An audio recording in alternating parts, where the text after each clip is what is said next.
to watch those old untouchable programs. It was wajib. They had to watch them. Now, okay. Now imagine, think of those old untouchable programs. First, Big Al goes to the penitentiary, Al Capone. So we wanted to be like Big Al, Hollywood Big Al. Like I told the FBI, they told me, well, if you wanted to be like Al Capone, you would have been a government informer. I said, I didn't want to be like no Al Capone, the person. I wanted to be like the Hollywood Al Capone. Now remember, after that, Bruce Gordon is Frank Nitti. I don't know if you remember them old. Okay, the black pipes, striped suit, the Hamburg hats. Now if you look at us during the time, that's exactly, look at them suits, pinstripes, Hamburg hats. We brought Hamburgs back in. Tailor-made Hamburgs down there at Andrew Gross, the hat shop. 5-star beavers, hey man, we brought all that back. And them big 4-door cars, we brought all before that, everybody drove 2-door, Coupe de Villes and all that. We wouldn't, I had one, but I wouldn't sit in it too long. A Coupe de Ville, or a Sedan de Ville. Anyway, think of the picture. Bruce Gordon took over, or Frank Nitti took over from Al Capone. And Al Capone, Bruce Gordon is the head of it, and he got people under him, right? And they do such and such and such. We organized our whole thing based on television. That's why we was bigger than niggas. When we came up, when everybody looked at us, they asked me, one night they was out talking Negro talk, pimping little hands. And so I called the brothers. I used to always call the brothers on the phone, and they would come out, carload of them would bring marijuana to the little cocaine spot and stuff. So one night they was talking out of the side of their mouth,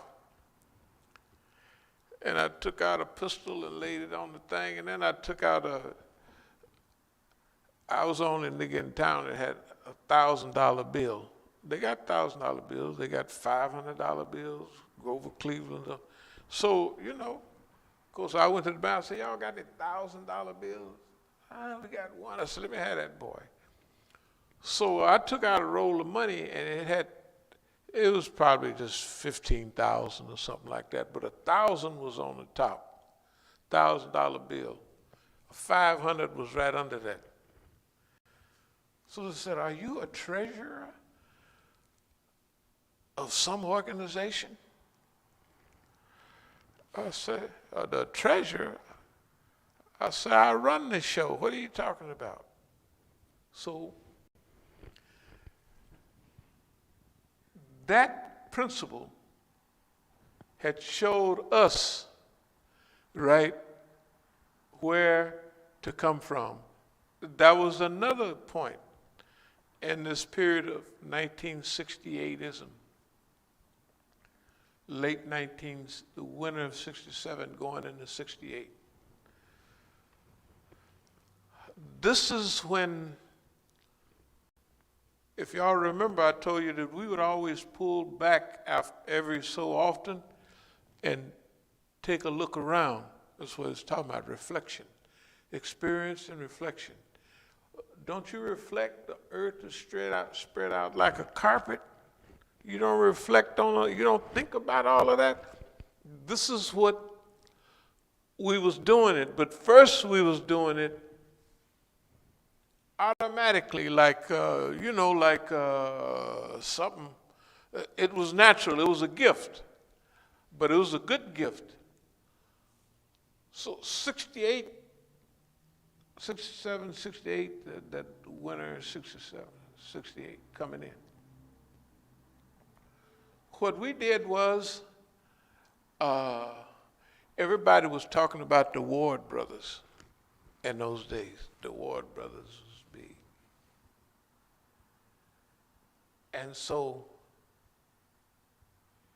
I always said, man, if I had 4 brothers doing the same thing, it was more than 4, but some were older, retired, and quit. I said, man, if I had 4 brothers doing the same thing I was doing, I would knock this boy. One day I was opening the refrigerator, and not the refrigerator was talking, but it said, all niggas is your brothers. Key to everything, organization, right? How you gonna structure your organization? You didn't see it on TV.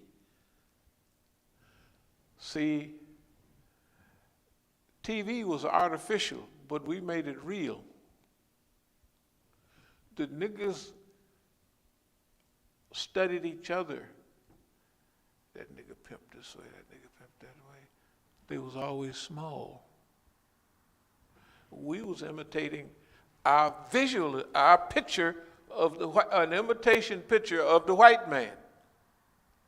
Now remember, of course, you want to be like the white man anyway, whatever you say, black, black, black, black, but still, you want to have a black infrastructure where you do like the white man. He runs his own show, and so definitely, that's exactly what happened. I'm telling you, we copied the visual picture of what the white man was showing us. Although I had an opportunity to spend a few months in jail at that time, and I went to the library and I studied management, books on management. The books are still in my library right back there from management period. The management period, and in those days, there wasn't too many books on leadership. It was books on management, organization, and what have you. So I had studied those. So when I came out of jail, the first thing I opened was I had a record shop up and going, and I had businesses up and going right away because that was management. And I thought, well, if J.C. Penney's could have stores all over the world, right? Well, we could have record shops and other businesses everywhere, right? The same thing with masajid. If you could open dope houses here, there, and other, you could open masajid here, just right? If you can do that, then you just transfer, just halal everything, and open up your masjid. Like you got a dope house here and a dope house there, a nightclub here, a nightclub there, no problem, just the masajid. We just open up masajid. And I'll skip a little bit. It was so successful that after this period of the greatest oppression and the greatest attacks on us as a group, as an organization, we still have our property in California. We have 8 pieces of property here. They done raided bank accounts, and we still have some money. They done stole money from places they shouldn't steal it from, and the people that stole it. And Khadijah called me on the phone and said, yeah, talking about you haven't been broke in 50 years. I bet you broke now. It's ridiculous. It's ridiculous.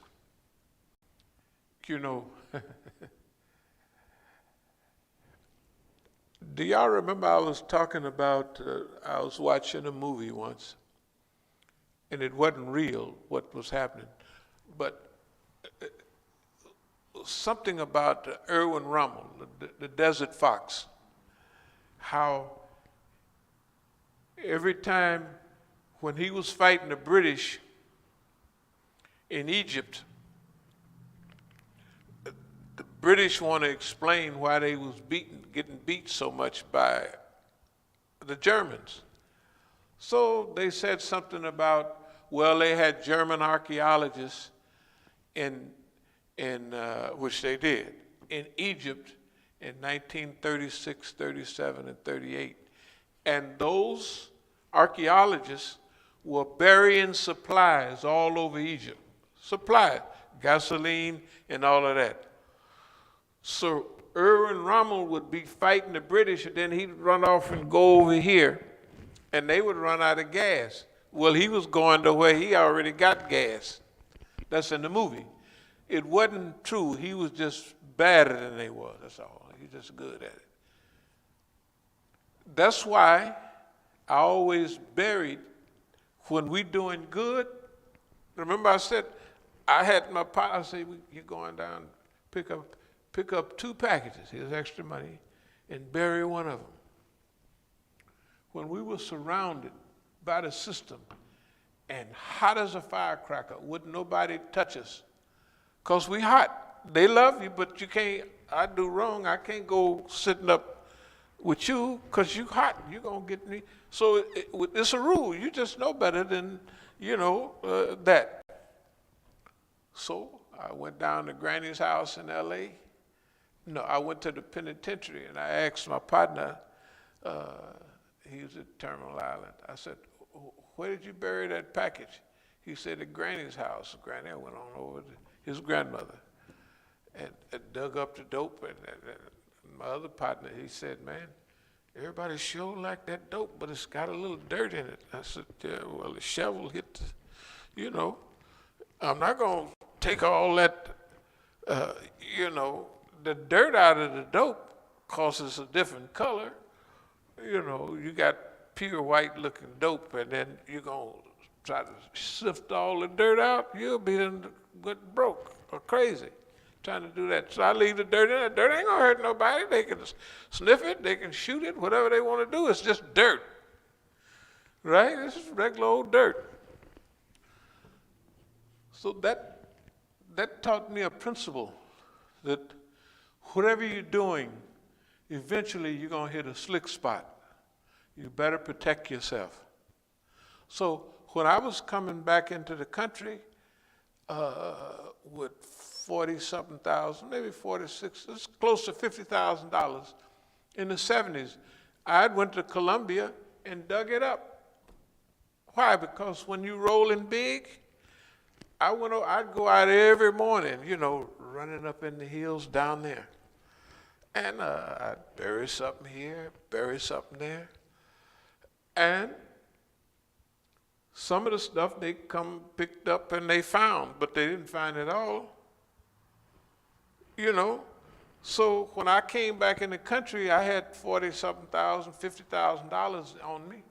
They say you had a drug deal go bad. I didn't know drug deal go bad. I just went down there. I was on parole and everything. That's why, I just went down there and picked up some money. The other time I went to Africa,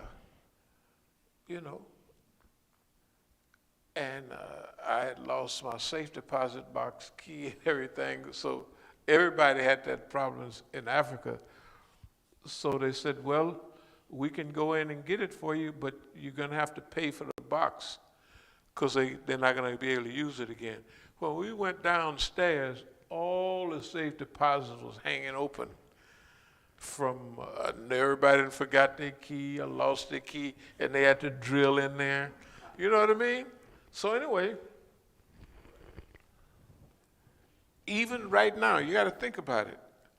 There is nobody like us basically in the world, because when you talk about leadership, when you talk about contact with the system, I believe that, well, I'll just say the United States. I don't believe there's anybody else in the United States that is facing the system like we are, that are facing the challenge like we are.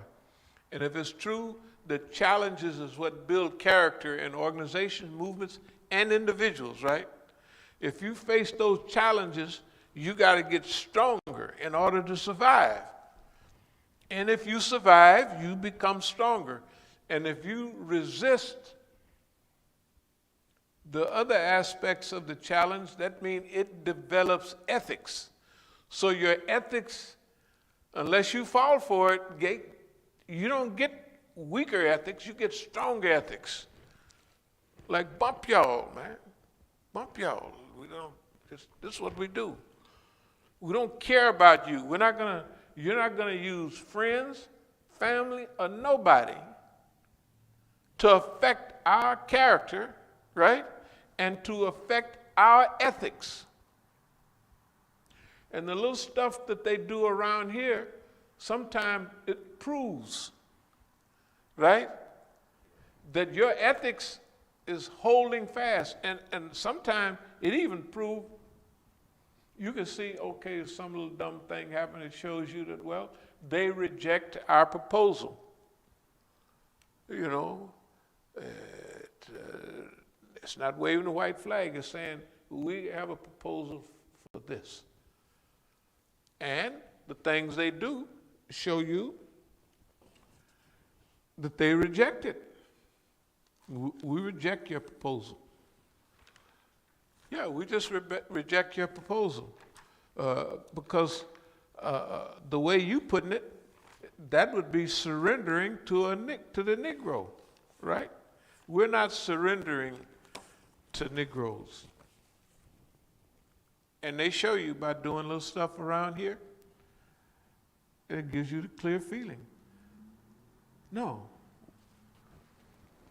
And there are defining moments in movement. Well, now we use the word movement. In those days, we used the word organization. Organization. Because that's what level we thought on, organization.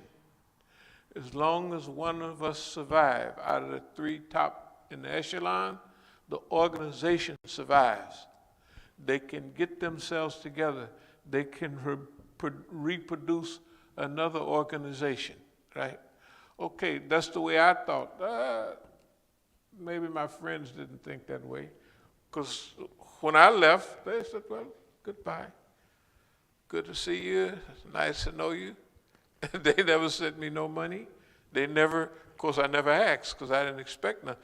They were still looking at me like, hey, if anything happens, he's going to have to do it. Right? So they went back doing like what they want. And the other thing is, from the history that they had seen, everybody that went through what I had, they never made no comeback. From a federal case, from all the stuff they had on me, right? From the, what they looked at on the surface is the destruction of your whole infrastructure. The whole empire is wiped out. That's the way they look at it. Because if you looked at Oakland, 68, 69, 70, 71, it was what they would call an empire. It's a whole superstructure. Okay, when you leave, when you make a study, you reflect on all of that. What have I learned from all of this? Well, number one is that boss man wants to be boss man under all conditions. And he'll do whatever he can have the judges, he can have the courts, he can have the police, he can have all of that, and he still cheats. You know, because they set me up illegally in the case. I said, man, look, I said, boss man, because see, I was over like handling as a dealer. I didn't handle nothing. Other people handled everything, right? So boss man had to set me up and looking like I looked, you could easily set me up, you know, and he did a good job. So I said, well, boss man's a pretty bad fellow. So I said, well, if you want it, you can keep it. That's when I left. I said, you want this boy, you keep it. Hey, yeah, it's yours. I'm gone. Okay, but the thing about it is, people was looking at the events based on what they were accustomed to. They were accustomed that, number one, if a nigga run off, he gonna run 3 blocks. If he was from D.C., where he gonna run? Carolina. And they had, when I first got here, all the Negroes, they was picking up 50 Negroes a week in Carolina that had DC warrants. I said, where's everybody from DC from? He's from Carolina. I said, good God Almighty. That would be just like me running away from California and going to Arkansas. Where's the nigga from? How many niggas down there dress real good and come from California and talk out the side of their mouth? And so it ain't but one in the whole state, the niggas up there. And he looked like old man Reeves and them, that family, you know, that's what they looked like. So they called Pink Booger the local sheriff. Believe it or not, that was the local sheriff's name, Pink Booger. Good God Almighty. You could tell we were out in the woods. This was what's that Gregory Peck played in that movie, Kill a Mockingbird, right? We were like that, but further out, worse. The sheriff's name is Pink Booger. That's the sheriff's name. You could call into my family right now. Yeah, he's Pink Booger. Pink Booger, good God Almighty. It's like a novel. Everything that happened with us is really a novel. I mean, like 10 novels. But anyway, they didn't expect nobody. I'm running off. I was telling people, man, I'm gonna get out of here. Some of the people I was talking to was police, so they wasn't worried. He's gonna go right down there. He'd be tired in about 2 weeks and he'll come back. Or he'll go down to LA, you know, or something like that. So anyway, Algeria. Man, went where I went, then I jumped on a thing and went to Paris, and from Paris I went to Algeria. You know, for colored people, that's running off a long way when most black people didn't have passports anyway. So the point I'm making was, and this thing on leadership and management, it's the experiences that you have. Experience is the best teacher, but reflection on your experience. Observation of what you've been dealing with, right? Thinking about it is the best teacher. And that's what one of the guys was saying. He said, no, it's not just experience. He said if experience was such a good teacher, everybody would get better as they get older, but they're not. So is how people reflect and think about those experiences. That, to me, was one of the biggest and greatest gifts historically, is the desire and the regularity of reflection, thinking about, and it came automatically. But there's things about leadership. I'm just going to mention a few things. Number one, leadership for me was natural, because everywhere I would wind up the leader, you know, and you're coming up in little kiddie penitentiaries. But by the time I'm 18 and I go to the penitentiary, medium security, you know, gun towers and all of that, we have a riot, a race riot, what they used to call them, a race riot in the field house. Field house, you know, is a big, just like when they have fog lines in California, you know, when the fog come in, you can't go out on the yard. So in this big prison was a semi-modern prison. They have a field house. It's like a big, you know, they had the gym in there, they had the weight pile in there, they had the basketball courts. It's just a big field house. It's outside. I mean, it's inside. And they got all the gates, and you can't break out of there because it's a field house. So they also had the boxing ring right there, and then they had some bleachers back there, and we would watch the movies. And all of a sudden, we was there on a Saturday, the movie come on, and something happened, and they got one of my cool friends, Ducky. He was from San Francisco, one of them sharp, the penitentiary sharp. You get your head blocked, it'd be pop like that. You know, them niggas would be cool even in the penitentiary, and sharp too. Anyway, like he was up there with Charlie Choo Choo Johnson. Charlie Choo Choo Johnson was a heavyweight champion. We used to call him Sacramento Black. He was one of them low Negroes with big, thick legs, big booty sticking out, and you look at him, and he was a football player. You know, I mean, he was quick and could move. You know, one of them guys, you know.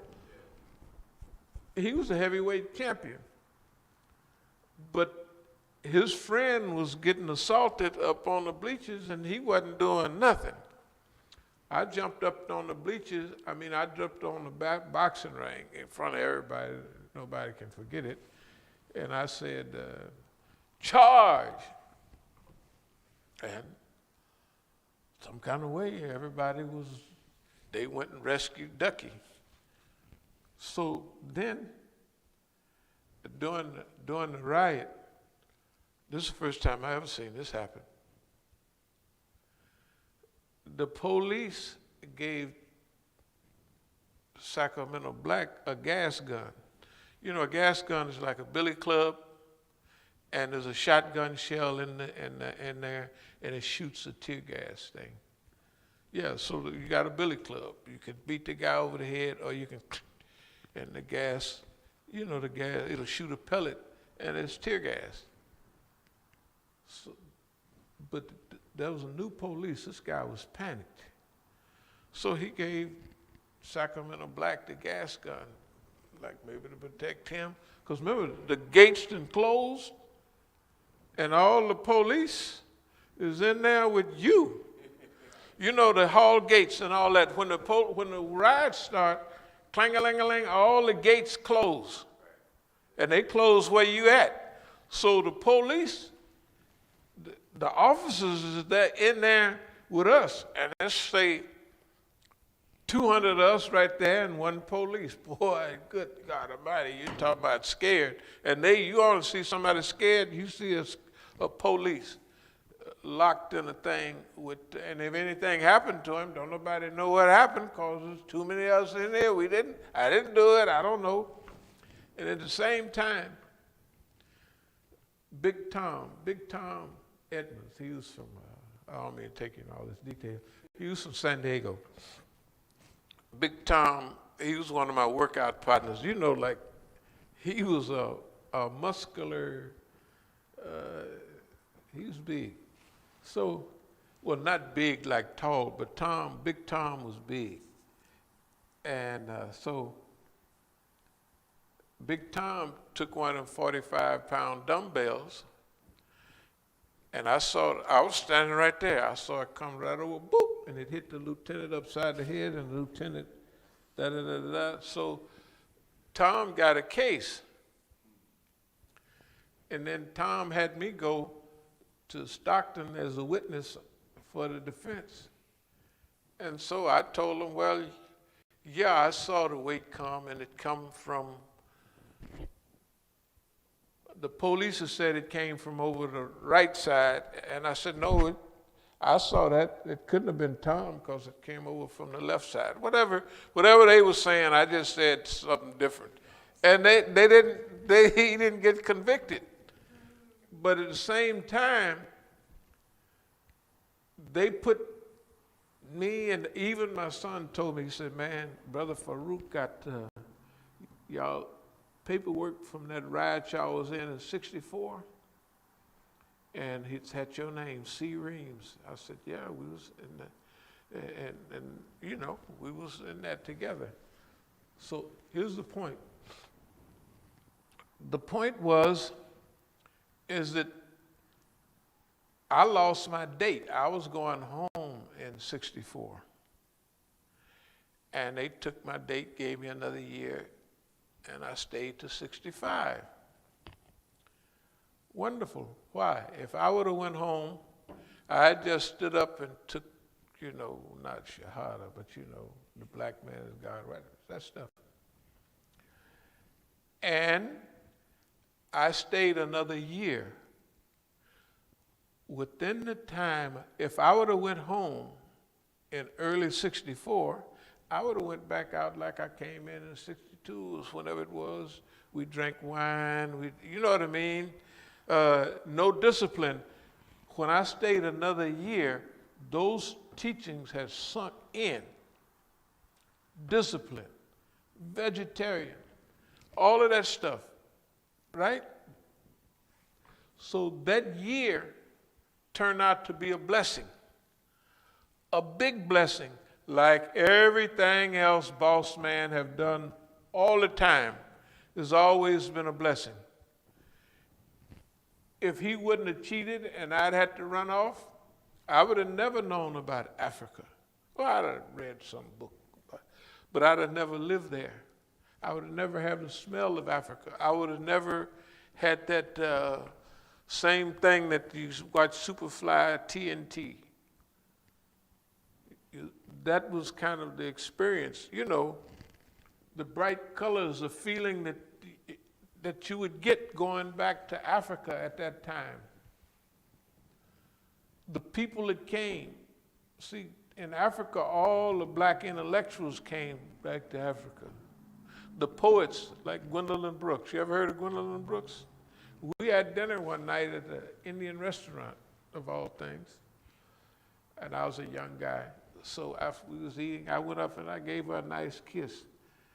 Because I was a young guy, she reminded me of my mother and all that little stuff, And everybody just looked at his approval, It was a whole table full of Negroes. Doctors, poetess, all the people who do poetry. They were the intellectuals. I wasn't like them. Everybody knew I was.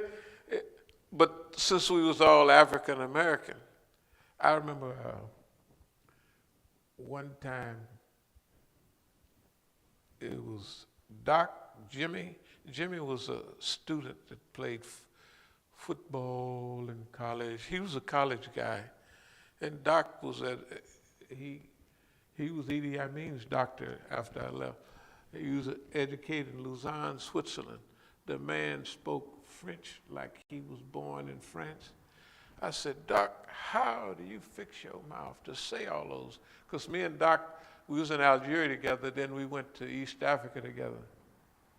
But one of them Africa Ooga Booga sisters, with they dashik, the long dresses and everything, and their hair wrapped up. What are y'all's name now? I say, I'm Hank, this is Doc, and that's Jimmy. And it was a joke to her, because all their names was Sister Ooga Booga, Brother Unga Bunga, you know what I mean? And Negroes, they came back to, I don't want to get on it, but them Negroes, they would come from back here. With their dashikis, we come to settle the land. And they would leave after a while because Africa don't play with niggas, you know what I mean?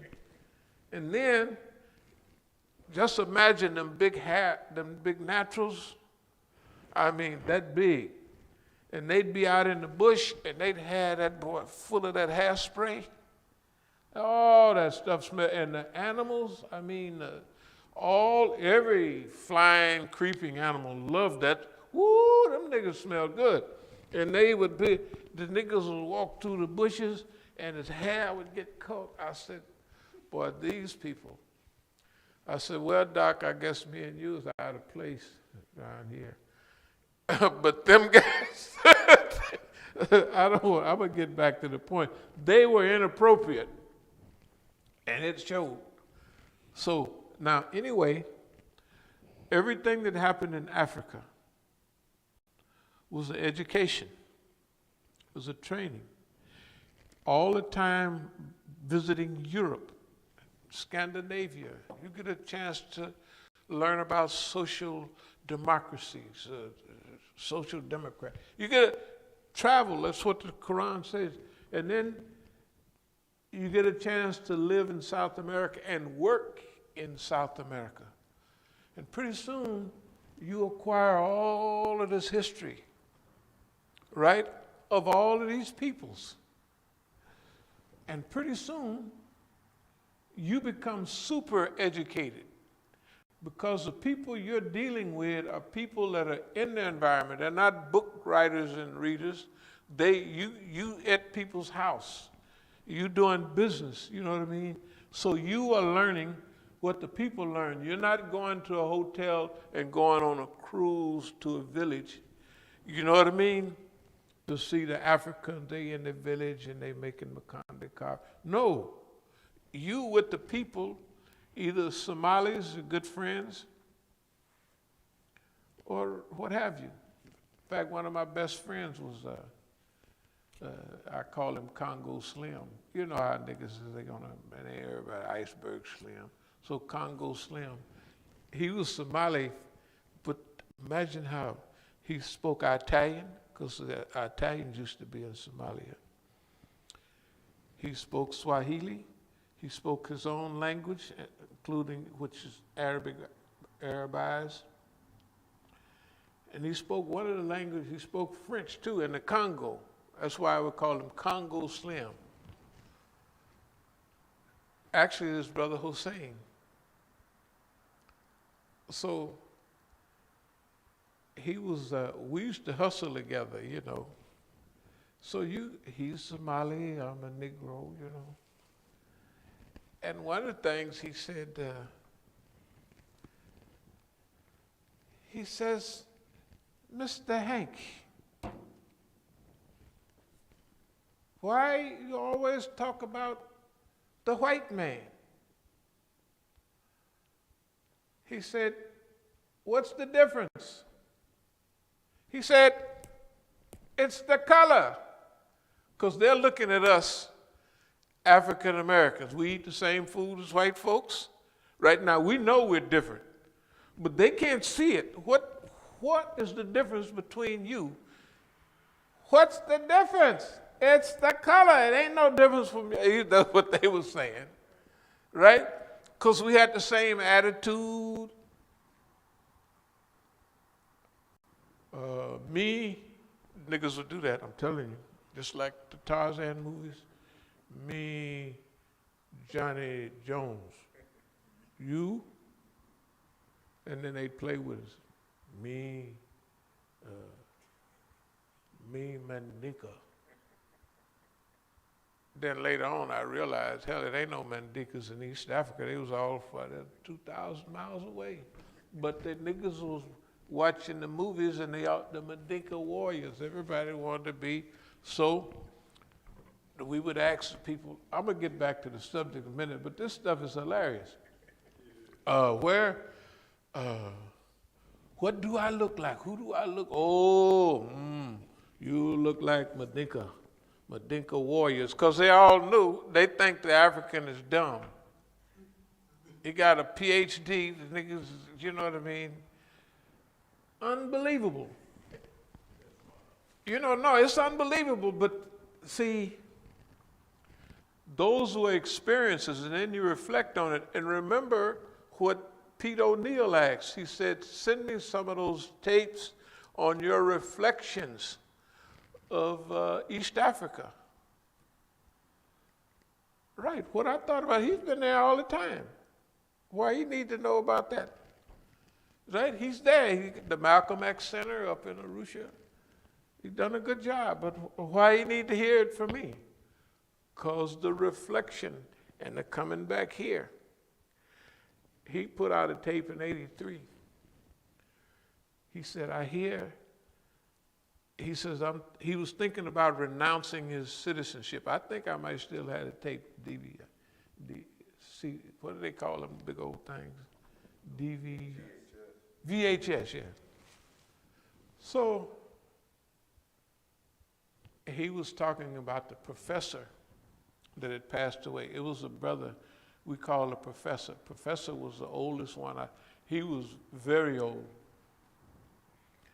And his mother was a Garveyite, so all your he said, Mama, They came here back, and that garbage newspaper, hey man, Kwame Nkrumah, all up and down the coast of East Africa, that paper went to those places, and they had, it's unbelievable what we had to do with their liberation. Unbelievable. That Marcus Garvey was more popular in Africa than he was here. They knew, they studied. We heard about him, but they studied his concept. They looked at it. They knew what he was saying. Okay, so, hey man, the people, it's unbelievable, the contributions that we done made to history. But anyway, so the Negro, he has failed in so many ways. Now I'm going to go on, and I'm going to get back to what we came to talk about. We came to talk about leadership, and we would never get there if we keep talking about the Negro and the stuff that he's done. Hey man, reflecting on Africa was reflecting on Africa and South America, the games you have to play. Because I'm in South America, and I'm the only one there. I mean, I have people come down every time we have a shipment or something. But the rest of the time, I'm there by myself. And the white boys from Canada, we did so much business down there with, like any white person that would come, or any American or Canadian, if they came down there, we can look, you need a little something. So we do take all them to business down there. And so then they gave us a little something to I said, okay, so they gave us a few kilos. So I said, y'all take them up, the two white boys, to my friends and meet them and such and such. So I hooked it all up. They were supposed to meet. Them white boys went on up through the United States straight to Canada.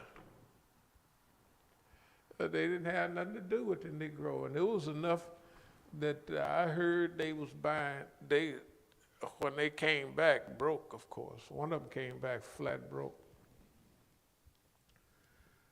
I said, yeah, I heard you're up there buying diamond rings and riding around in limousines. Well, I hear you the big coke man now. I said, well, y'all left me here with a gold mine. Y'all run off. Of course, you thought the Colombians was going to finish the job, because Colombians are saying, hey, man, where's our money? So I worked it off. I worked it off myself, and I didn't run off, and that gave me super credibility, because they know I could have waited one night, and I could have got out of town, jumped in the airport, and I'm gone.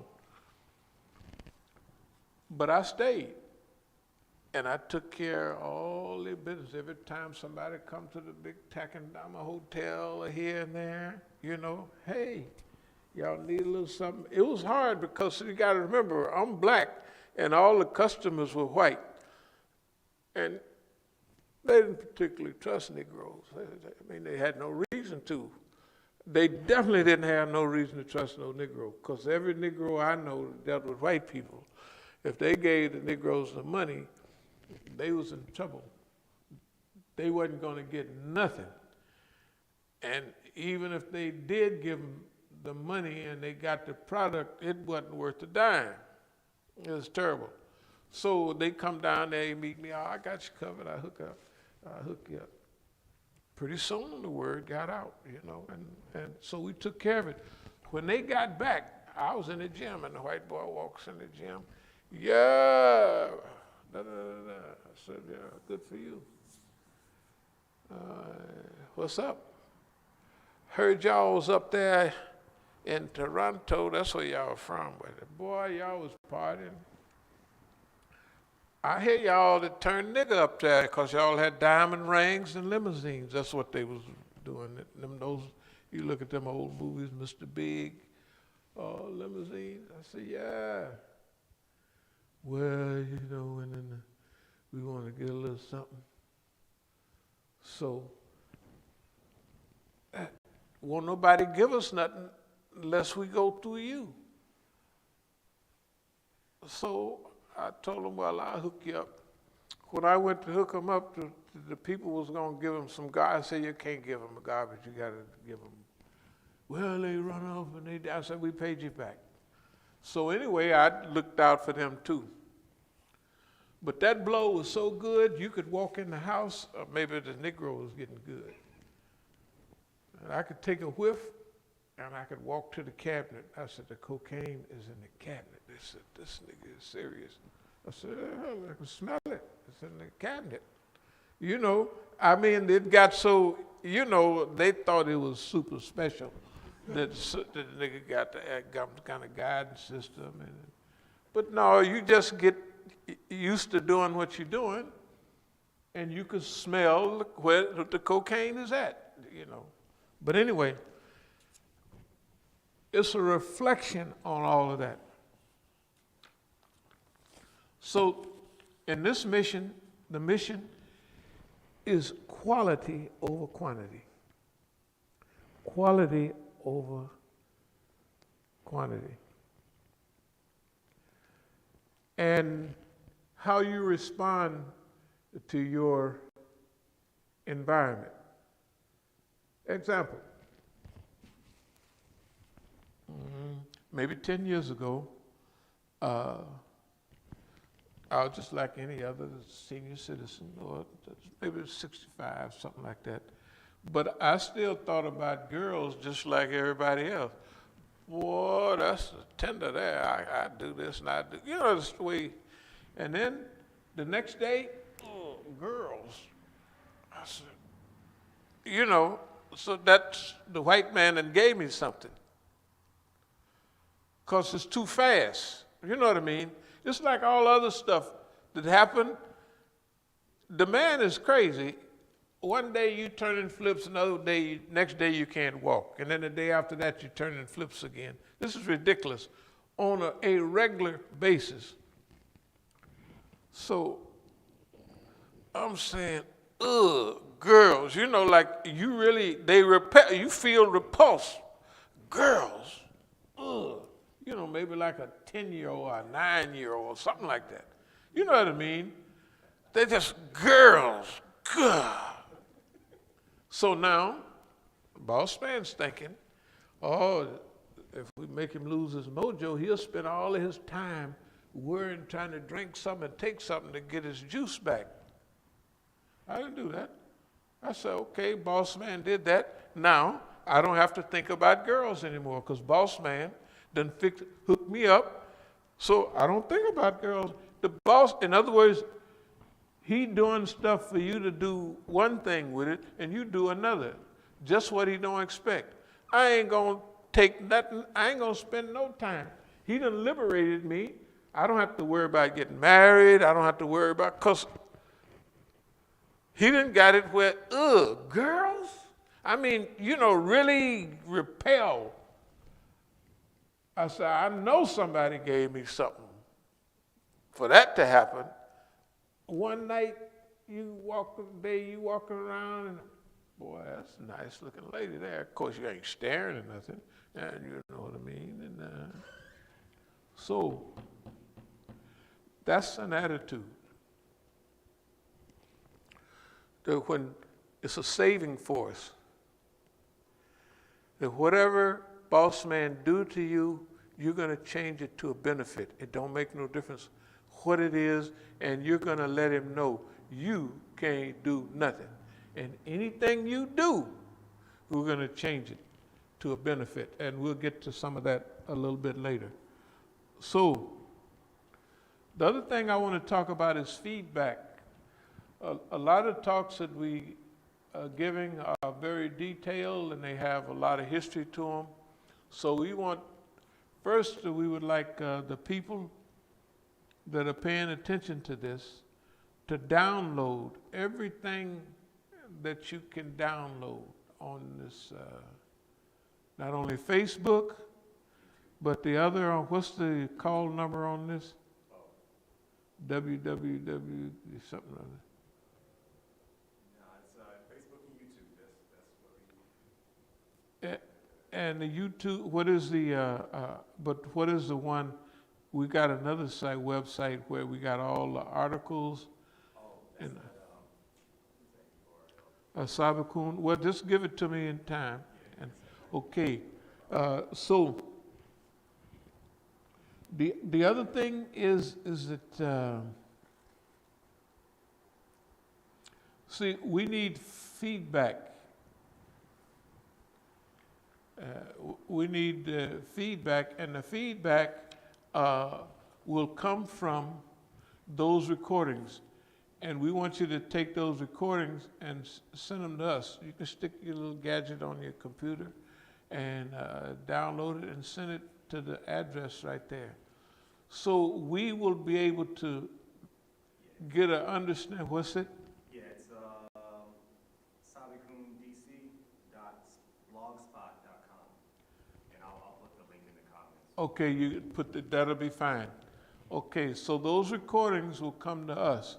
Then we'll be able to, and we also want you to make one on the side relating to the feedback you would like us to get, considering what you've heard over the days, months, weeks, and years related to these lectures.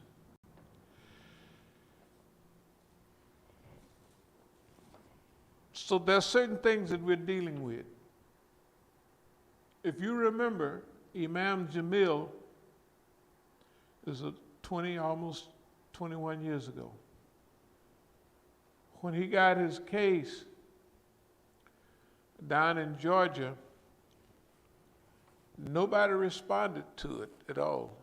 Nobody responded. They just didn't respond. We responded by raising money and what have you. But now, we've been doing this for years, and have you noticed nobody is responding properly? Either it's not going out like we think it should, or we need to do some other things to make sure that we will be able to use all the information that we have acquired. This is a lifetime of experience, reflection, and information. So we want to be able to inform you, inspire you, and with Allah's help, direct you. Because that was the purpose, to historicize, to archive, to chronicle all of these things that have been going on. And that's what these are. These are reports on the struggle, on the organization, on the history of us and our activities and how people have been responding. We have situations like, if you look at it even around here, you know, everything is done where there's one little piece left off. If we look at 4481, if you look in the sink, it's all perfect except there's one piece that it takes 100 years to find. You know, if we've had someone call the electrician, of course it's on now, but that could have been on months ago. Why do we leave it out? We wanted someone to come and change certain things with electricity, and the brothers called, those the people said they will come, but they never came. They just never came. And all the little stuff that we don't have anything to do with. For instance, electricity and plumbing. But everything that we could do, if you would have walked in that house, you'd have said, it's sagging here, sagging. We just took the regular little stuff, doop, doop, doop, doop, doop, popped it up, it didn't take no time. But when you walk on the roof anywhere else, in the front or the back, we done hooked that boy up, and it's in pocket. And the roof that we put on up there was 1/3 or 1/4 of what they paid for that one, right? Yeah. It's as a drop came in there. and we overlapped and doubled, and it even looks fine. But one thing about it, ain't no water coming in there. There's no water coming in there. But those are things that we do. But electricity, we don't do it. Plumbing, we don't do it. And it's not only there, it's everywhere. If it's something that we don't do, like plumbing and like electricity, somebody stretches it out so it takes 500 years to do a little job.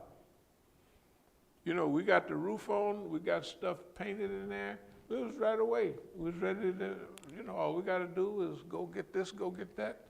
And there's always a long hang up about stuff that we don't do. That's normal. We expect that. That's healthy and that's good.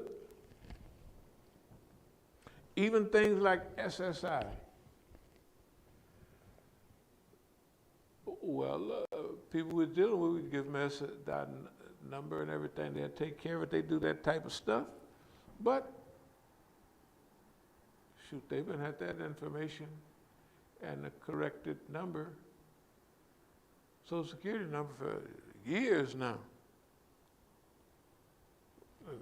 I'm qualified. Shoot, I'm 70-something years old, 75 years old. So I can get disability or something like I was getting it. They just cut it off.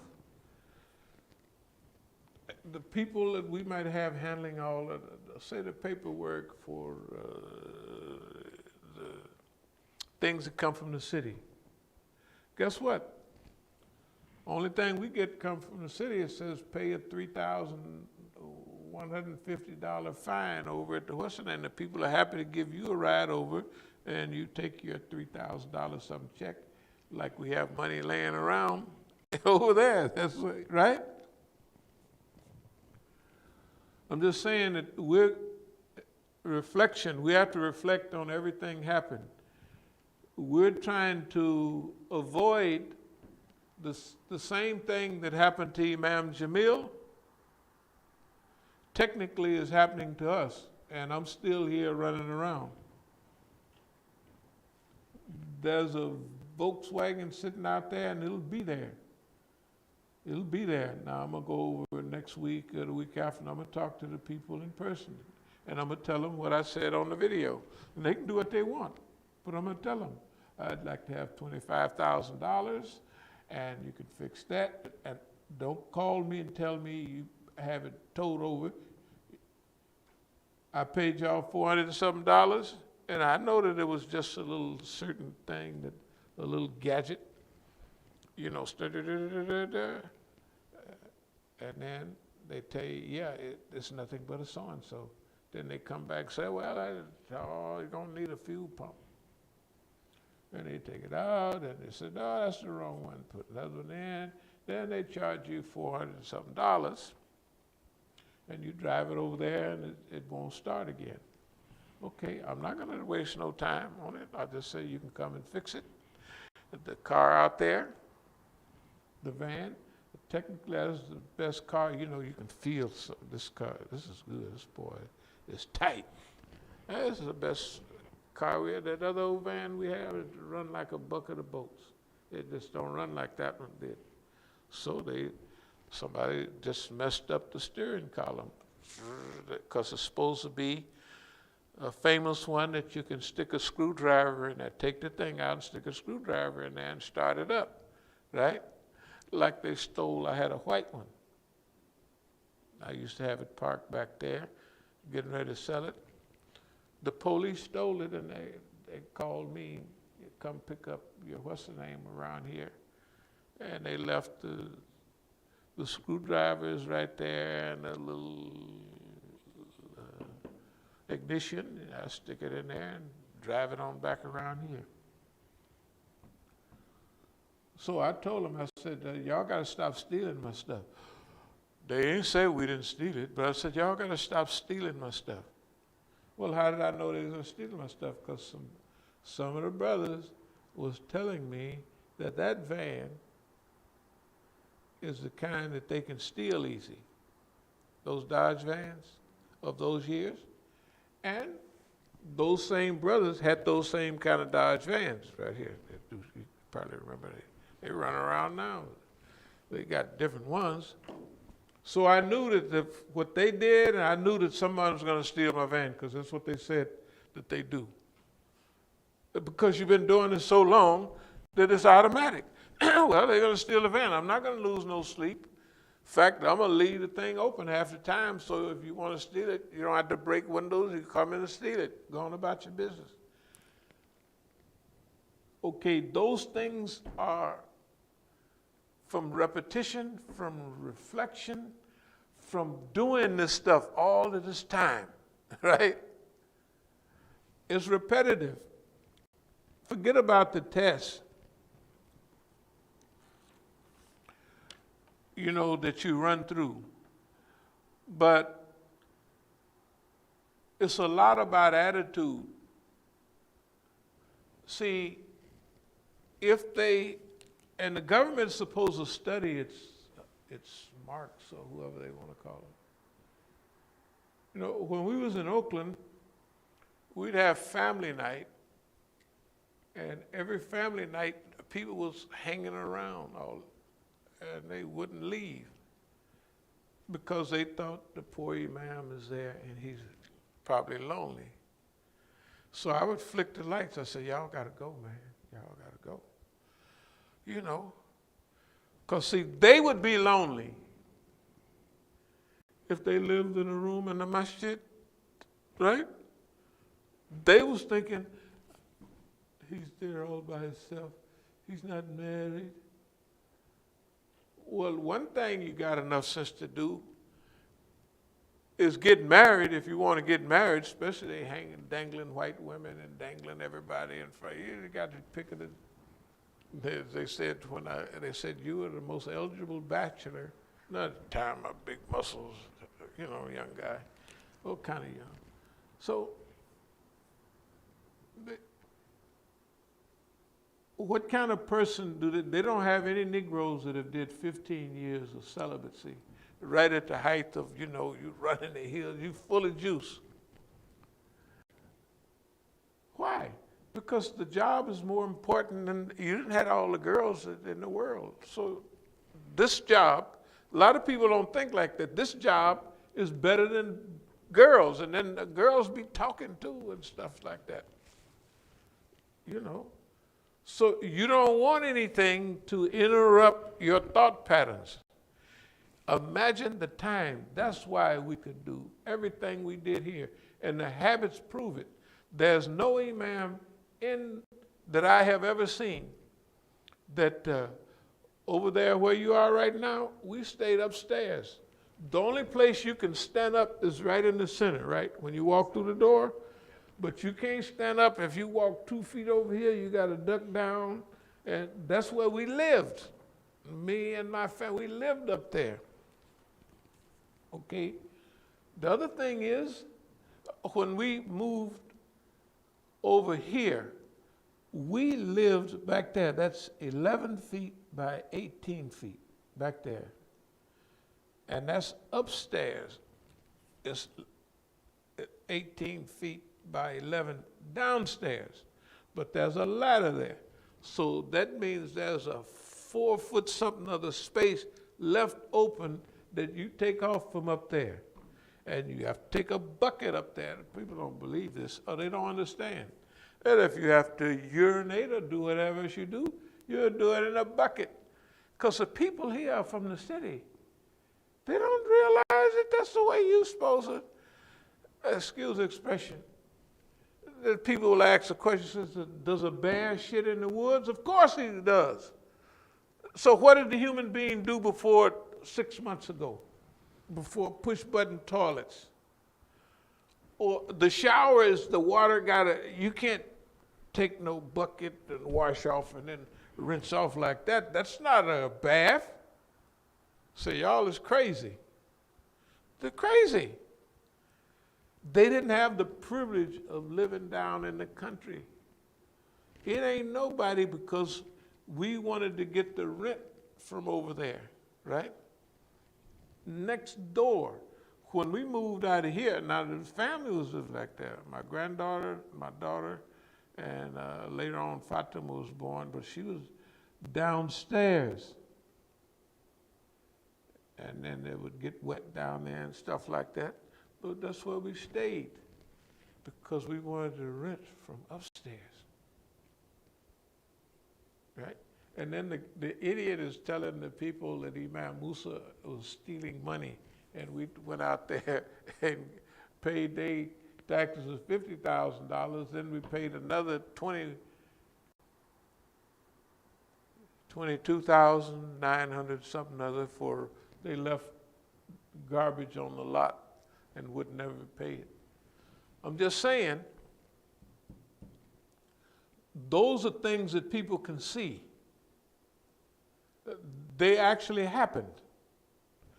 So what happened is that you're developing not only a certain attitude, but behavioral patterns that fit right in with your vision of what success is.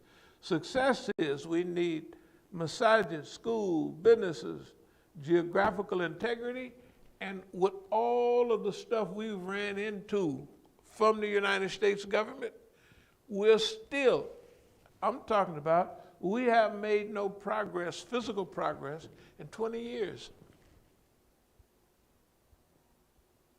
We still got more than all the other niggas in the United States. Can you imagine that?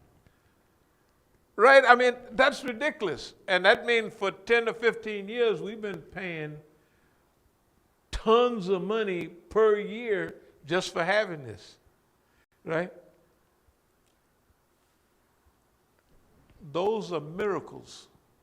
But those are miracles based on the leadership principles and the attitude that form those type of principles. Yeah, that's where they come from. And before it's all over, we definitely going to do what we can to show the people. Look, so we have,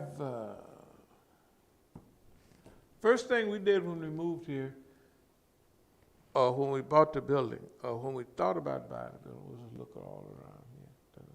Who lives in all these places? That's right away, it's automatic.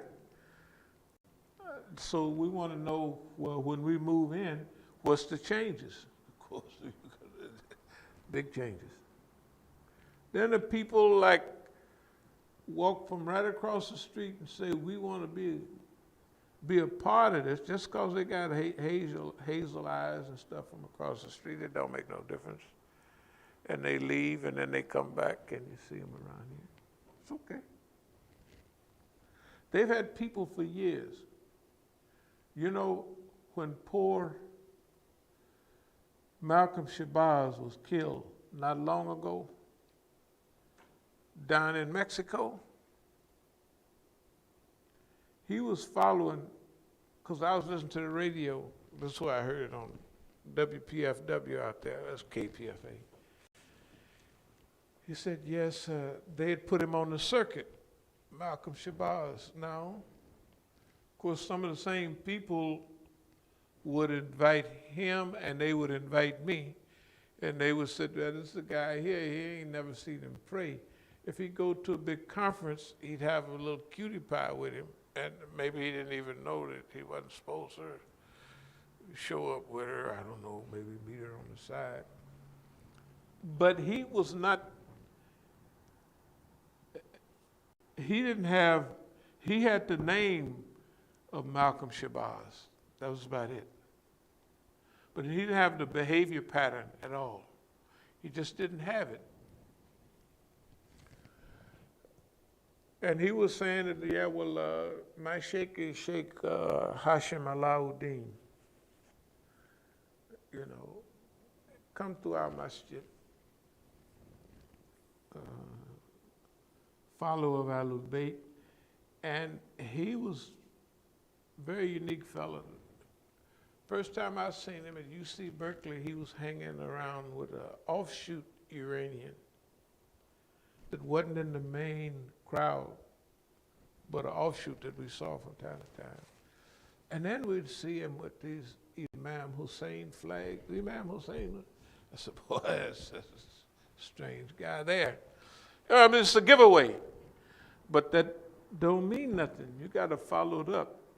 So we followed it up with watching and paying attention.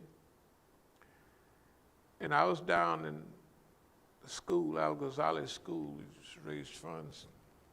And I had, it was 3 young ladies, like real young. Later on, they was in college, and that was it. I told them, I said, y'all may not know it now, but you grown. Y'all can't be running around, Imam Musa, da-da-da-da-da. Because I said, I can look and I can see the way, I said, you girls are grown now, that's it.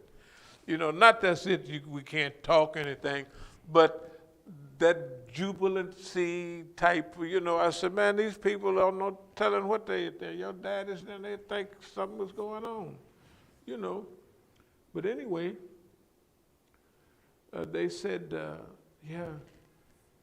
Hashim is telling our telling us, the kids at the school, we shouldn't listen to our parents and we shouldn't, and so then I was sitting in there a couple of times. It was black. And then he was talking about a lot of my friends too. The way he was talking about them, he was in there with them. So now, he was a young guy. He was part of the curly-headed crew. He came from Berkeley. And all the young ladies from Berkeley, the Negro ladies, they would come to me, they'd say, hey, Imam Musa, can you talk to Hashim for me? I said, yeah, I'll talk to him. So I talked to him. I said, this is tender number 1, tender number 2, tender number 3. And I'm black and I'm looking at them and they are nice, African-American, college type, future grad, educated, I said, yes, this is so-and-so. And so he told me in front of the Abdul Malik and all other girls was there. Sister Bahia and them heard it, all of them. He said, you couldn't melt a black woman and pour on me. So,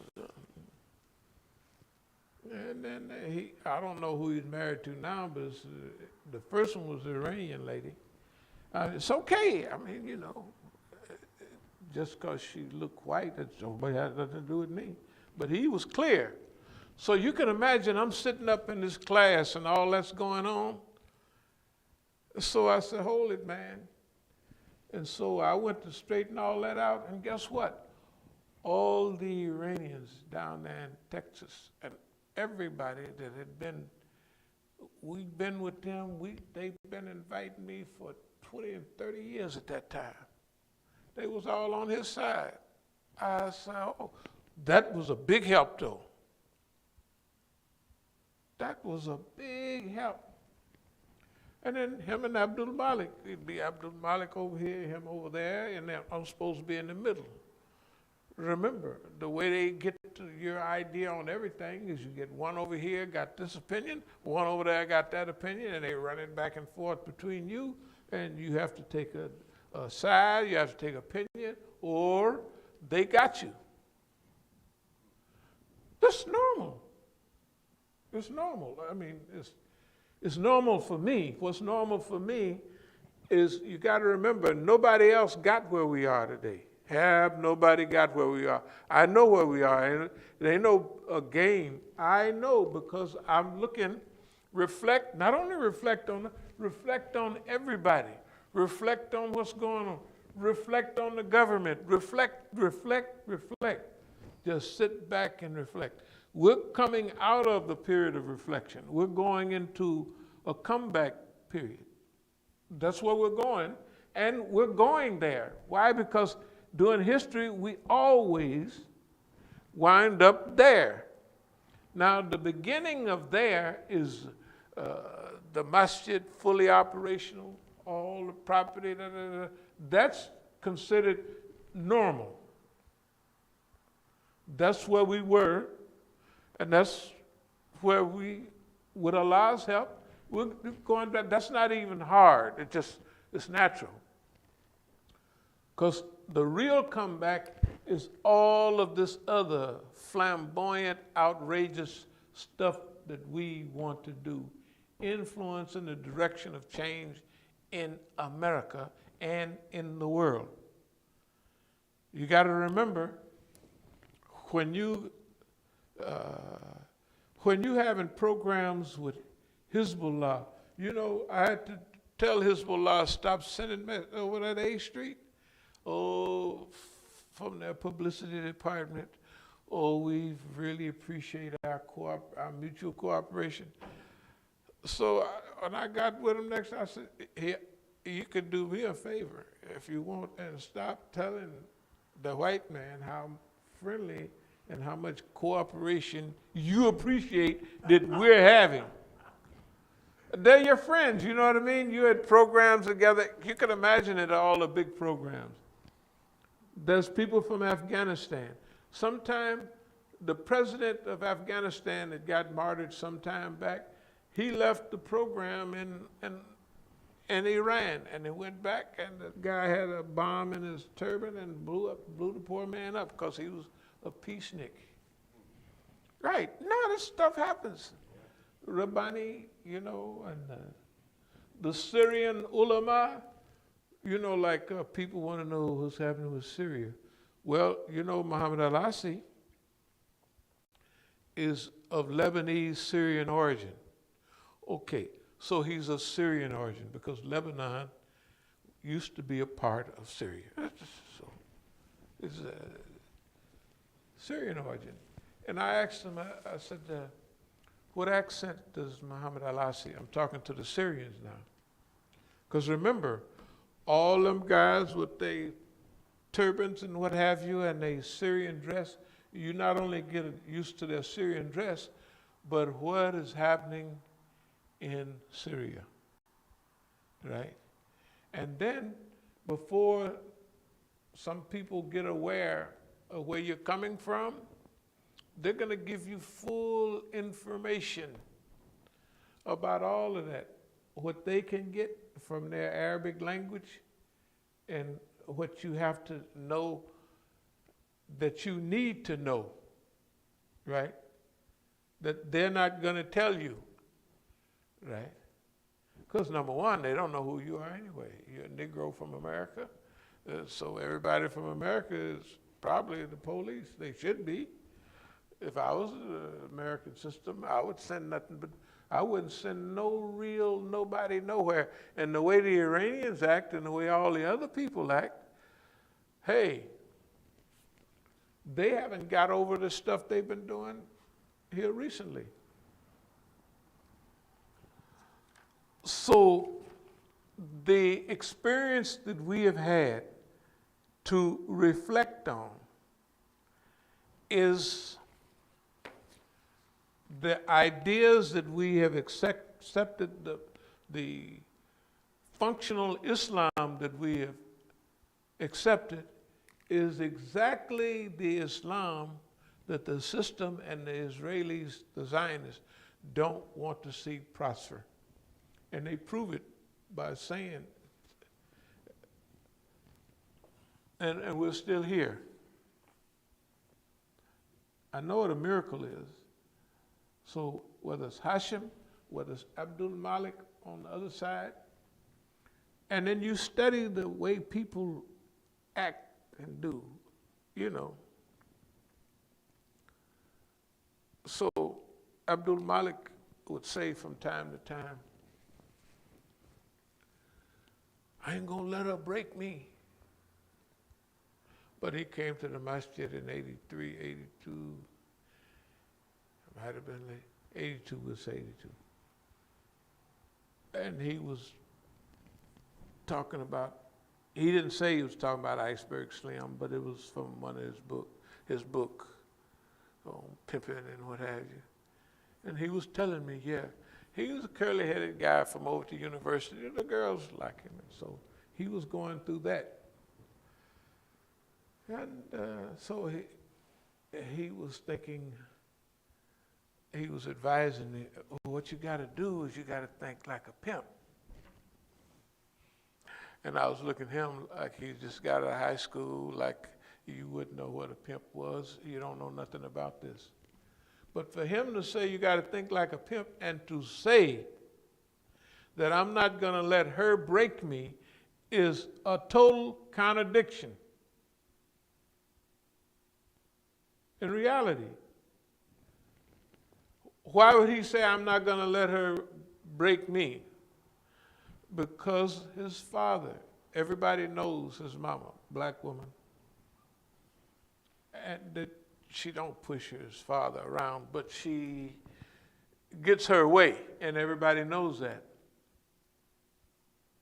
So he has that in him. That's why he would say, in the gangster world, you couldn't even breathe. If you said, I ain't gonna let her break me, they would say, what's wrong with that nigga? You ain't gonna let her, because remember the attitude, not me, I'm just saying the attitude from those periods and from that time, you cannot be weak for women.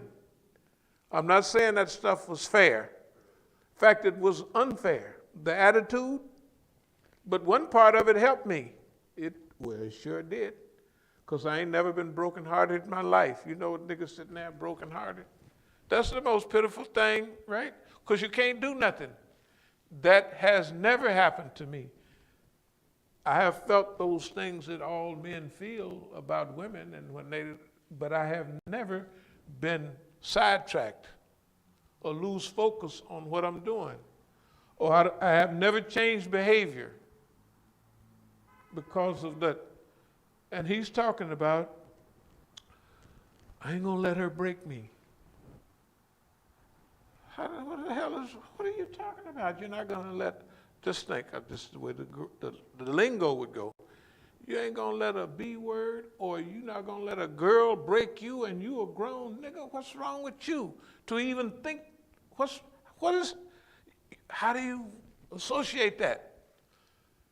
That's because them niggas been to school, and the school cannot teach them what you learn out in the world. They can't do it. It's impossible. That's why you just have to sit there twiddling your thumbs and say, oh, boy, that's really something there. And you just put it away for then. But you associate all of this stuff. Why is Hashem anti this and anti that? Well, Hashem's father was Japanese.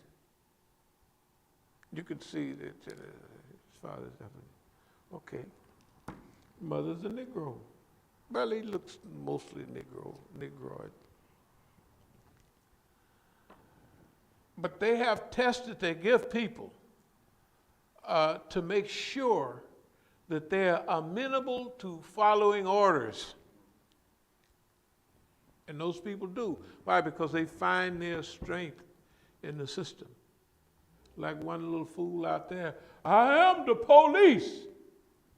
You're the police. That means that's where the badge, I got the gun, I got all that. I'm the police. So you look like a fool to me. I use other language, and they holding him back. I don't know if you heard about the stuff out there, right out there. So anyway, there's psychology, history, sociology, management, leadership, and all of this, and it comes in a package. I am not saying that, what I'll say is this. Personally, on this subject of leadership, I feel so happy and privileged to be a part of this thing right here. And whatever everybody do is their business, but we're on another level now, so it's my duty to try to help people make their transitions. Mr. Najee was here right here. He's a lawyer now. I showed him the whole case. All he had to do was say, okay, do this, you file this, you file that, you file. He didn't do none of that. It just took him 10 minutes maximum, and he hasn't been back. And he said right there at the Ramadan table one time, I'm doing this, become a lawyer so I can help you. Well, you know, okay. Well, here I am. I mean, it ain't no problem. And Hashim was at the bank with Mukhtar. Because Hashim told me when the programs in San Francisco, maybe 3 years ago, yeah, I was at the bank when they turned over the money. And Hashim said, you was the police. Mukhtar said he did this because you was the police. Now, he been there all the time for the last 30-something years. And he done seen this and he done seen that.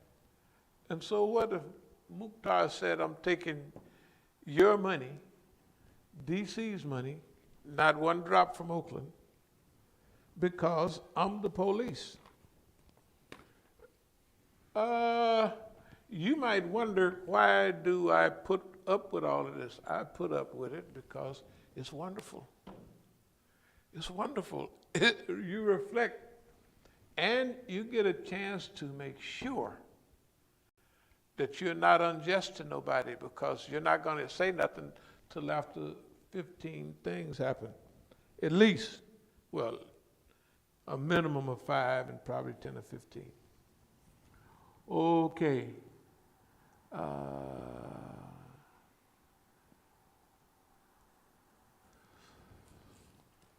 So the other thing about leadership, one guy talks about is lid, L-I-D, you know, a lid. So business will never evolve, or your movement or organization will never evolve above the leadership. So they have a little thing in this thing about lid. The lid determines, you know. So it's saying something like, if you're a number 5 leader, the people in your organization will never evolve above a 4. They will not evolve above a 4. If you want to improve the level of interaction of the leadership, you have to evolve and say, suppose you are number 8 leader, right?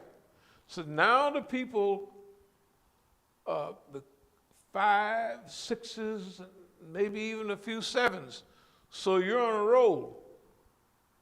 And if you have people coming and going and leaving and entering your group, something happens.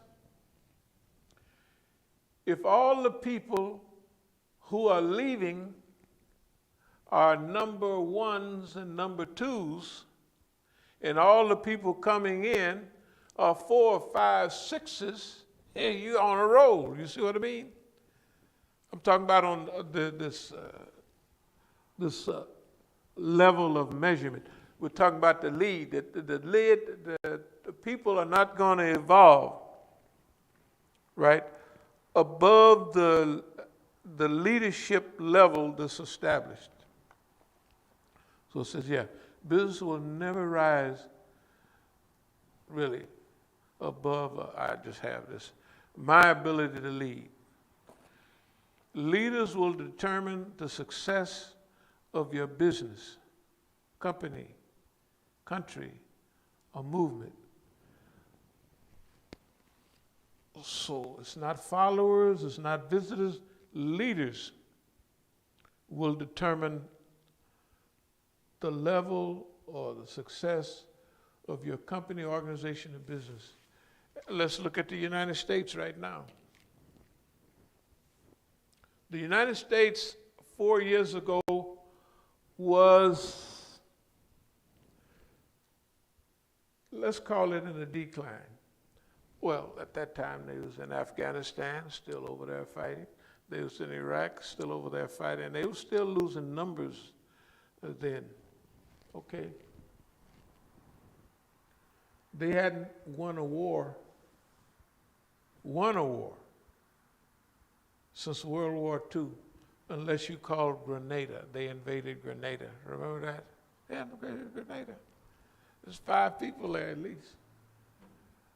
And they was really beating the drums like, yeah, we did it. We went over there and we did, right? This is insane. They invaded Grenada. Just when the Grenadans made friendly overtures. So sometimes it make people not want to be friendly. Because if you start talking friendly talk, they might think you're scared. Right? Not to change the subject, but at that same time of the invasion of Grenada, the seal of approval from Hollywood, Driving Miss Daisy and Glory came out. Right? And they also approved Amos and Andy coming back on, they didn't put them on TV, but they made it okay. You probably don't remember Amos and Andy. Did any of y'all ever see any? I've been watching it lately. You've been watching? Boy, look at here.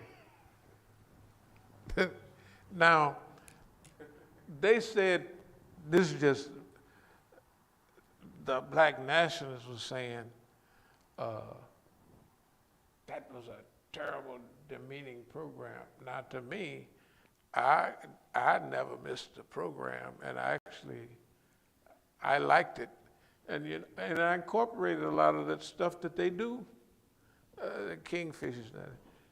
We do that on the white man. It's imaginary, because niggas don't do that stuff exactly like they put, but that's what he thinks we do. So we do things that he missed, and then we tell him that's what we was doing, and it makes him mad. Yeah, it's just an attitude. Remember, it's an attitude, man. I'm telling you. If you're not afraid of a thing, you can think of what am I going to do?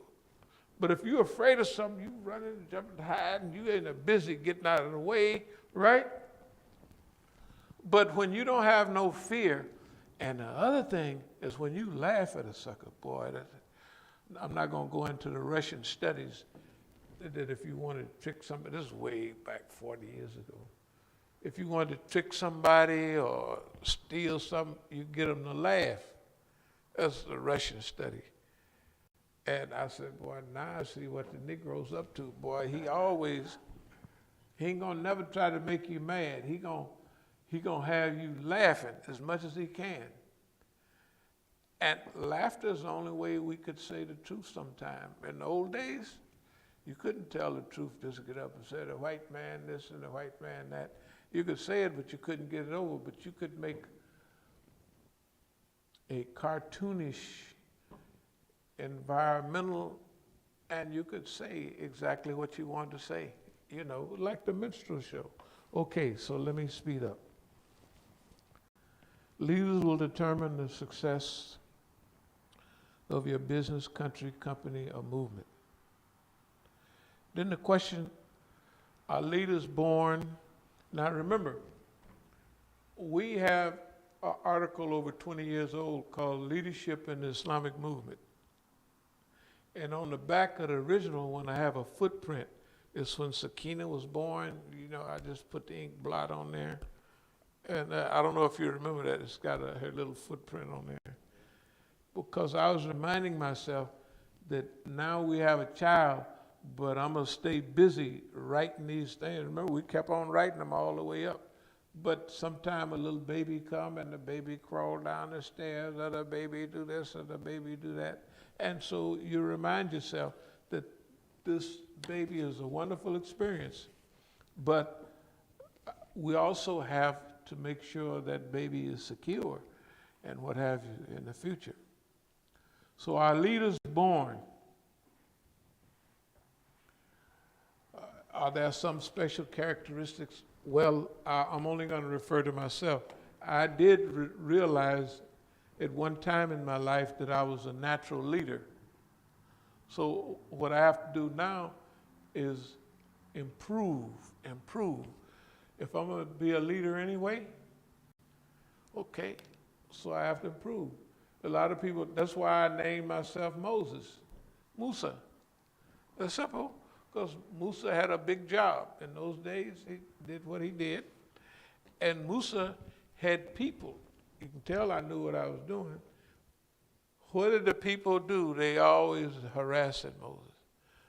Moses, we ain't getting enough food. We ain't get nothing. Who wants to eat manna and quail? That's like squab, baby pigeons. Right?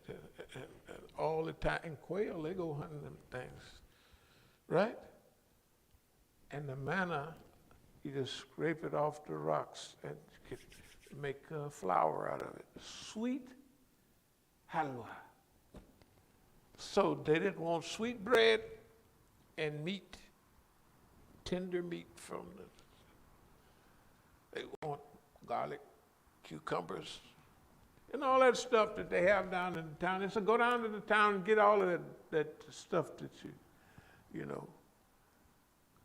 Moses, we had it better at the flesh pots of Pharaoh, the flesh pots.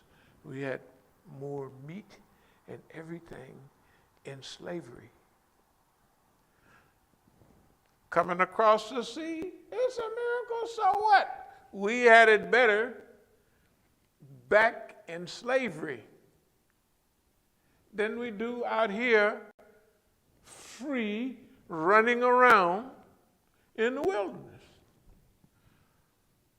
So I had enough experience with black people to know they was going to say exactly the same thing. That's why I had, right? That's where Musa come from. Because I was expecting to be a leader, not from arrogance, but historically that's what's been happening all along, right? So you accept that reality. But that reality comes with improvement, because the people are never going to rise no higher than the scale or the level that you set. So leaders can be taught and they can learn. Coaches, teams, raise the leadership lid. I'm going to speed up. They can teach and they can learn. Yeah, talk past it. That's just what I have here. Leadership is not just something special born. This is a born leader.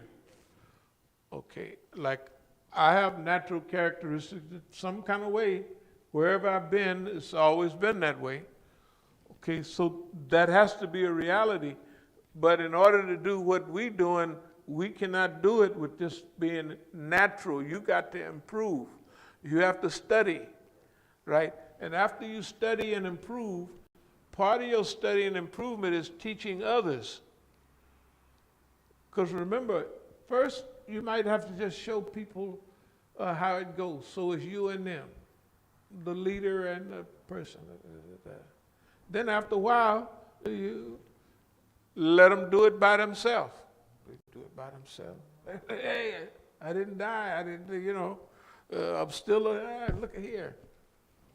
Then they, in turn, teach other people. Remember we was talking about the other day? We have to get into the idea of that we got to teach people. Why? This job stands for it. Everybody has to become a leadership type.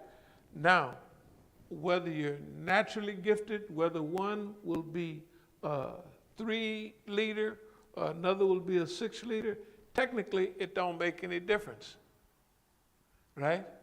Because if you use the skill and you use the process of being active and then reflecting on what you've learned, right? Then you're going to improve. So we're not looking for perfection.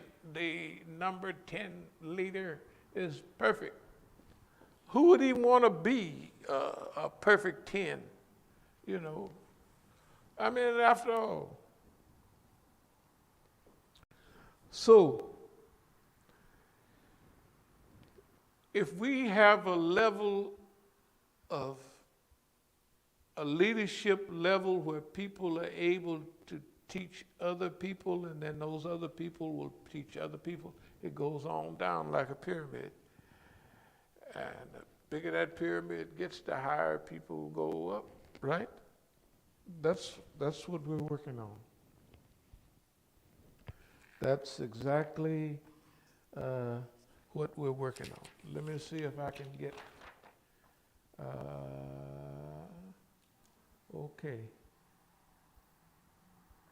Leaders are born, raised to the occasion.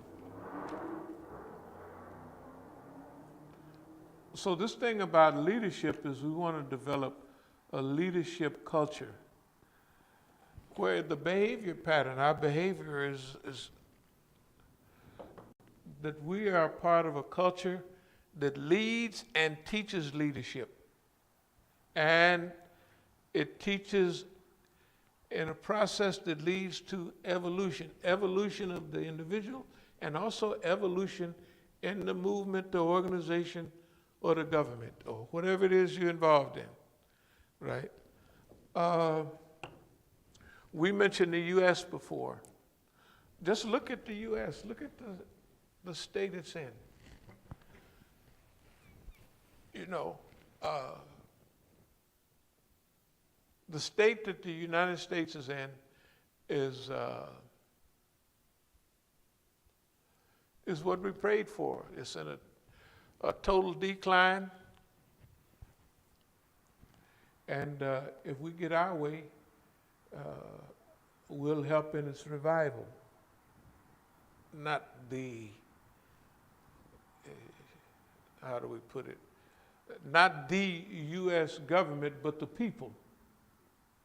No, remember the people, we don't feel sorry for the people, but we should, because the people just don't know nothing. I mean, they don't know anything about the Zionist control. They don't stay up on the intelligence reports to see who's watching who, who's listening who, and they're not staying up on facial recognitions, and that the facial recognitions is prone toward Negro facial features more than anything. Right? All that stuff with the white folks, and that's why they kicked the little black lady out of the thing. She said that this stuff is looking funny. And that's one of the things was about facial what? Yeah, it's also while it's targeted at black people, it also facial recognition. It favors whites. I've heard stories about this Asian woman having a phone. She had Face ID, hold your phone up to your face. Yeah, right. Well, no, her white friend got her hands on her phone and just held her face up to her phone and unlocked it. Yeah. Because, even though, she's Asian, her phone, Right. But her friend's white, she was able to unlock it. Yeah, but I got it unlocked. Mine don't never unlock. I got to punch the numbers in. It ain't unlocked yet. Yeah, see, I don't even use Face ID. They just, it happened to, you know how they wrecked my other phone. I had the FBI get because all my pictures, everything that was on there. I'm good we downloaded a lot of other stuff. So we can reconstruct whatever we need. But if I had to give the phone and say, hey man, y'all get this thing started again and transfer it to this phone here. And this is one that y'all used to keep all the time and get all the, my phone. No, the FBI always, they be the customs. No, I'd come back in the country and it would be, my battery would be low. Right, yeah. Then when I get back from them, it'd be 74. I said, 74? Man, that thing was down to 15. That means they done plugged it in and they done got everything. Of course they have. And then I got pictures of Ahmadinejad, and I would put them on there on purpose. No, like all the other stuff, that's what I'm doing. I know I'm going to be stopped, so let me see. I got this. I would tell them, I said, here, this is for y'all, like Tehran Times, stuff you get and all that. And little handouts about the meeting, this is an innocent meeting. They don't believe it's innocent. Do you know? They believe If it's written in Arabic, I'm up in the hills running, I come back to my car, and the police is looking over and they see it's Arabic stuff. I say, you probably don't know what a dua is. I said, those come from the Islamic Center in Washington, D.C. You know, the duas. I said, no. Here, have one. You need another couple of these right here. Here, you could knock yourself out. He thought he was getting special secret information because it's in Arabic. The people are crazy. We got to help them people. If we don't help them, you got to remember, those white people will be killing you and your children and your family because they're telling them we're the problem, not he's the problem, right? Every day they tell them we're the problem. All day that we're the problem. Those niggas is 1770, no, those niggas is 1619. We're going to have 1776. We pull out all the paperwork on 1776 and they slave patrols, this, that, right? So they pick a number that's beneficial to us. 1776? Well, you know, Tom said this,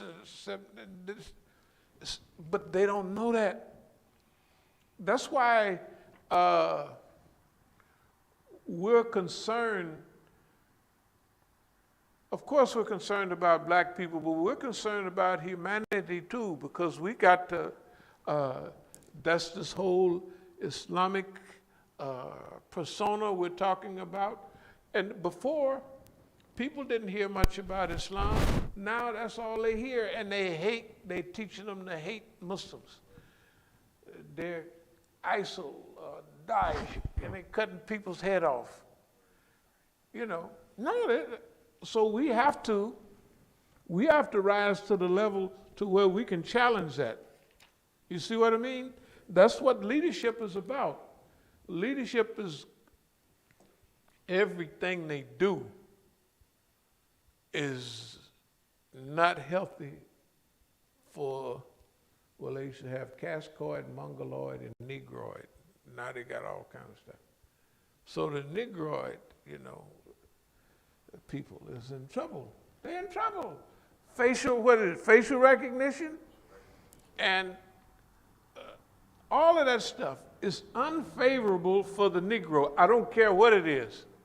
And the other thing is, you hear that they're traveling to, let's just say, our countries, where the African American is not traveling, so it gives them credibility. Yeah. It gives the, whether they're a reporter, you know, you hear they've been to Iran, and so even when they say Afghanistan, they're saying it, you know, like they actually speak, or some of them do, they actually speak Arabic. Yeah. You know what I'm saying? So it gives them some type of credibility where when we come along, you know. Oh, the white folks is going to speak as good an Arab as Arabs. They got a CIA. I don't know how they do it. But one of the brothers, I'll tell you who he's talking about. There's a brother that did a Malcolm thing not long ago, and he was talking about speak a word directed toward Sadid. And the other brother that was a writer, activist type, he said, did you hear? He said, the CIA got a program and it must be super excellent because he hasn't been, you know, in other words, his Arabic, he probably learned that in 2 weeks. And the study to get that far, studying normal Arabic could take you 2 months or 3 years, right? But his pronunciation, everything.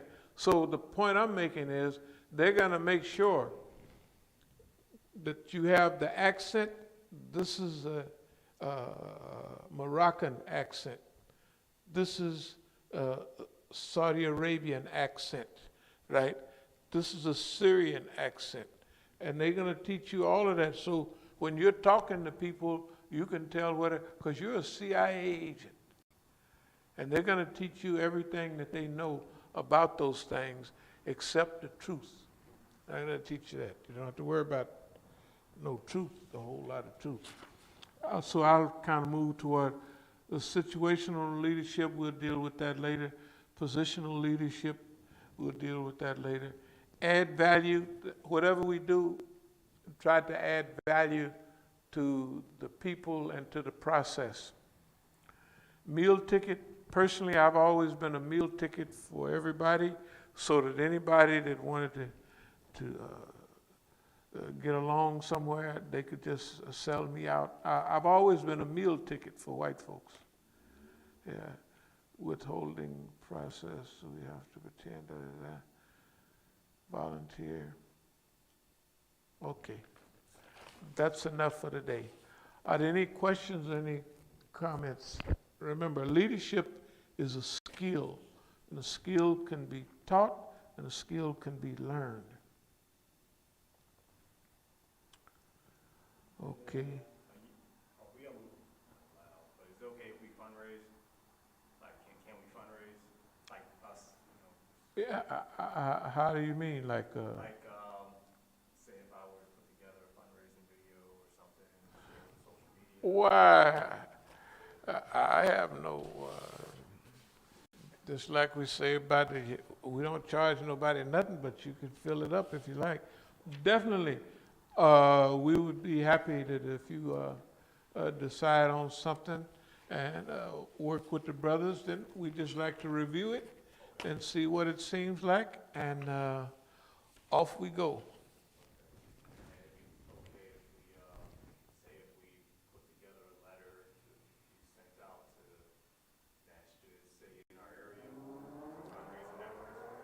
Hey, all of that, the more the better. It's not like, is it okay? It's like if you just feel like it, just write it up. We'll go through it so that we can figure, remember, just like they edit anything, is this going to be beneficial? Is that going to, you're going to send it to them? They are this, that's the only place we come in on all of this, is how and where, because, example, if you were going to send something to Adams Center, okay.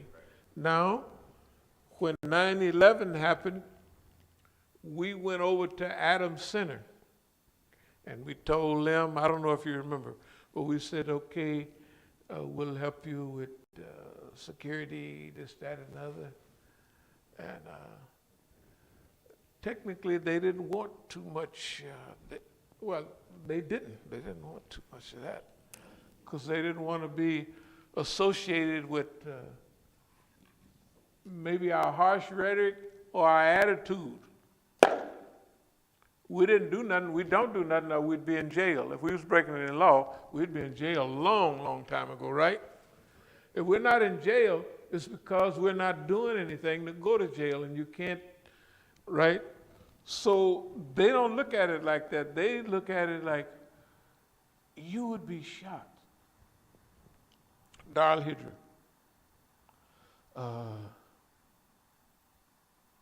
Well, what we're going to do is, because we was over there at some meeting, and Mashira Shura wasn't going to pay their, so they was going to write theirs off. They didn't have to do their share. When they got to us, they said, well, Mashira said, share. I said, how much is our share? They said $400. I said, here you go, $400. So then something came up about security and what have you. Darl Hydra said, here's what we're going to do. We're going to take white women, the white women are called them, we would like to help. They're going to put hijab on. They're going to mix with our women. They're going to stand out in front, and they're going to protect us. I said, the men are the protectors and maintainers of women in the Qawam. They thought I was making it up. They knew that that's what it said. Men are the protectors and maintainers of women, right?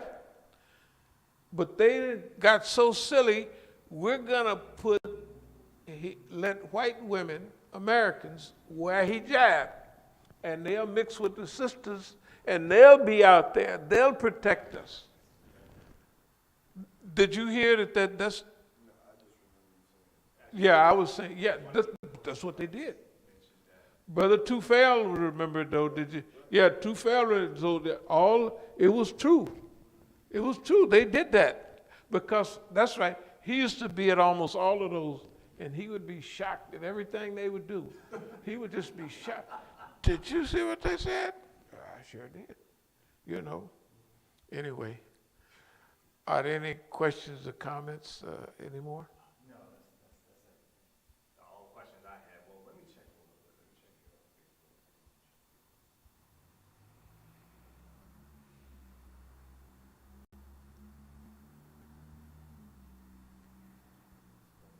out. Someone said, you have a lot of summer, man.